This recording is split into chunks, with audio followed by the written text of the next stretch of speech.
ದೇವನಹಳ್ಳಿ ಪಟ್ಟಣದ ರಾಣಿ ಸರ್ಕಲ್ನಲ್ಲಿ ಬೆಂಗಳೂರು ಗ್ರಾಮಾಂತರ ಜಿಲ್ಲೆಯ ಭೂಸ್ವಾಧೀನ ವಿರೋಧಿ ಹೋರಾಟ ಸಮಿತಿಯ ರೈತರು ಬೈಕ್ ರ್ಯಾಲಿ ನಡೆಸಿ ವಿರೋಧ ವ್ಯಕ್ತಪಡಿಸಿದರು. ಈ ವೇಳೆ ಯುವ ರೈತ ಅಂಬರೀಶ್ ಮಾತನಾಡಿ, ಬೆಂಗಳೂರು ಗ್ರಾಮಾಂತರ ಜಿಲ್ಲೆಯ ರೈತರು ಜಂಗಮಕೋಟೆ ಹೋಬಳಿಯ ರೈತರ ಪರವಾಗಿದ್ದೇವೆ, ಸಂಪೂರ್ಣ ಬೆಂಬಲವನ್ನು ಕೊಡುತ್ತೇವೆ. ಹೀಗಾಗಲೇ ಜಿಲ್ಲೆಯ ರೈತರು ಜಮೀನುಗಳನ್ನು ಕಳೆದುಕೊಂಡು ಅನುಭವಿಸುತ್ತಿದ್ದೇವೆ. ಮುಂದಿನ ಪೀಳಿಗೆಗೋಸ್ಕರ ನಮ್ಮ ಜಮೀನು ಉಳಿಸಿಕೊಳ್ಳಲು ಹೋರಾಟ ಮಾಡಲಾಗ್ತಿದೆ ಎಂದರು. ಜಂಗಮಕೋಟೆ ಹೋಬಳಿಯಲ್ಲಿ ತಮಗೆಲ್ಲ ಗೊತ್ತಿರತಕ್ಕಂಥದ್ದು ಸುಮಾರು 70 ದಿನಗಳ ಅಹೋರಾತ್ರಿ ಧರಣಿ ನಡೀತಾ ಇದೆ. ಉದ್ದೇಶ ಇಷ್ಟೇ, ಯಾಕಂದರೆ ಮುಂದೆ ಪೀಳಿಗೆಗೆ ನಮ್ಮ ಯುವ ಪೀಳಿಗೆಗೆ ತುಂಬಾ ಕಷ್ಟ ಆಗುತ್ತೆ. ಯಾಕಂದರೆ ಈಗ ಜಮೀನುಗಳು ಕಳ್ಕೊಂಡು ನಮ್ಮ ದೇವನಹಳ್ಳಿ ಭಾಗ ಆಗಿರ್ಬೋದು, ದೊಡ್ಡಬಳ್ಳಾಪುರ ಆಗಿರ್ಬೋದು, ನಮ್ಮ ಗ್ರಾಮಾಂತರ ಆಗಿರ್ಬೋದು ಅನುಭವಿಸ್ತಾ ಇದ್ದೀವಿ. ಏರ್ಪೋರ್ಟ್ ಕೊಟ್ಟು ಅನುಭವಿಸ್ತಾ ಇದ್ದೀವಿ. ಆ ದೃಷ್ಟಿಯಿಂದ ಮುಂದಿನ ಪೀಳಿಗೆಗೋಸ್ಕರ ನಮ್ಮ ಜಮೀನನ್ನು ಉಳಿಸ್ಕೋಬೇಕಾದ್ರೆ ನಮ್ಮ ಹೋರಾಟಗಳ ನಡಿಬೇಕಾಗತ್ತೆ. ಇವತ್ತೇನು ವಿಧಾನಸೌಧ ಮುತ್ತಿಗೆ ಹಾಕಬೇಕು ಅಂತೇಳಿ ಹೊರಟಿದ್ವಿ.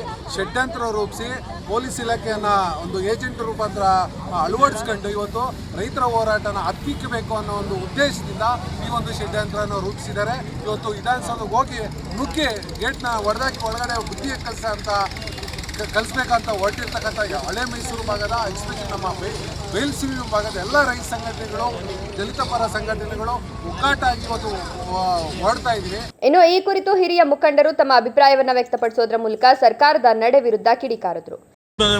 ಬಂದಿರೋದು ಅಂತ ಒಂದು ಕಡೆ ಕನಕಪುರದಾಗ ಹೇಳ್ತೀರಿ, ಯಾರು ಒಂದು ಇಂಚು ಜಮೀನು ಮಾರಬೇಡ್ರಿ, ಕೋಟ್ಯಾಂತರ ರೂಪಾಯಿ ಆಗ್ತದೆ ಜಮೀನು ಬೆಲೆ ಅಂತ ಕನಕಪುರದಾಗ ಹೇಳ್ತೀರಿ.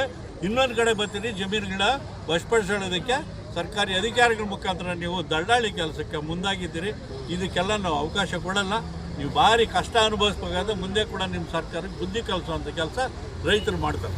ಇದೇ ಸಂದರ್ಭದಲ್ಲಿ ಪೊಲೀಸರು ರೈತರನ್ನ ಸುತ್ತುವರಿದು ಯಾವುದೇ ರೀತಿಯ ಅಹಿತಕರ ಘಟನೆಯಾಗದಂತೆ ತಡೆದರು. ಈ ವೇಳೆ ರೈತರು ಸರ್ಕಾರದ ವಿರುದ್ಧ ಮತ್ತು ಭೂಸ್ವಾಧೀನ ಪ್ರಕ್ರಿಯೆಯ ವಿರುದ್ಧ ಆಕ್ರೋಶ ಹೊರಹಾಕೋದ್ರ ಮೂಲಕ ಧಿಕ್ಕಾರ ಕೂಗಿದ್ರು. ಈ ವೇಳೆ ನಗರ ಜಿಲ್ಲಾ ಎಸ್ಪಿ ಮಿಥುನ್ ಕುಮಾರ್, ಎಎಸ್ಪಿ ಹರ್ಷ, ಇನ್ಸ್ಪೆಕ್ಟರ್ ರಾಕೇಶ್, ಪೊಲೀಸ್ ಇಲಾಖೆ ಸಿಬ್ಬಂದಿ, ರೈತ ಮುಖಂಡರು, ಭೂಸ್ವಾಧೀನ ವಿರೋಧಿ ಹೋರಾಟ ಸಮಿತಿಯ ಪದಾಧಿಕಾರಿಗಳು ಹಾಜರಿದ್ದರು. Haider Saab, A news TV, Devanahalli.